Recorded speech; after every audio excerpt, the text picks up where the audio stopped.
We begin with James Whitey Bulger's sentencing. Today, the judge heard from relatives of the gangster's victims, but did not hear from Bulger himself. He had several outbursts in the courtroom during the trial, but Whitey elected not to speak today. Eyewitness News reporter Tim White was there for the hearing. He joins us now live outside federal court in Boston.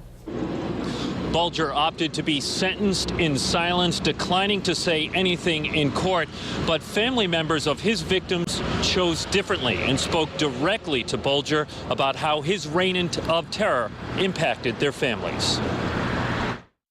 James Whitey Bulger showed no emotion in court, writing on a notepad, keeping his back to victims' family members as they spoke. We didn't need that.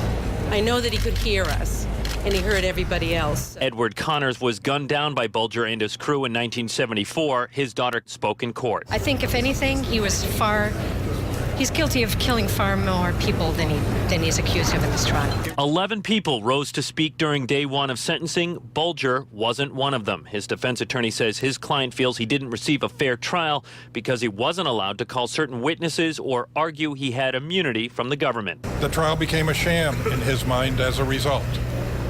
He did not want to validate the trial by participating directly or indirectly through us in the sentencing process. He had his chance to face me, and he kept his back turned to me, just like the FBI and the Justice Department have turned their back to me. For some, like David Wheeler, whose father was gunned down by Bulger's crew in 1981, the hearing was a chance to criticize the FBI for using Bulger as an informant and turning a blind eye to his murderous rampage. It did feel good to describe him for what he is, a bag of jailhouse rags waiting to be placed on cold steel, and I hope he enjoys every day of his retirement there.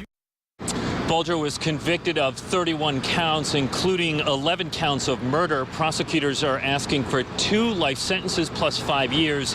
It's likely the 84-year-old will die in prison. We'll learn his fate tomorrow right here at federal court at 10 a.m. when the judge hands down her sentence. Live in Boston with the Target 12 investigators, Tim White, Eyewitness News. Count on Eyewitness News for in-depth coverage of the Bulger sentencing. Target 12 investigator Tim White will be tweeting live updates from federal court again tomorrow.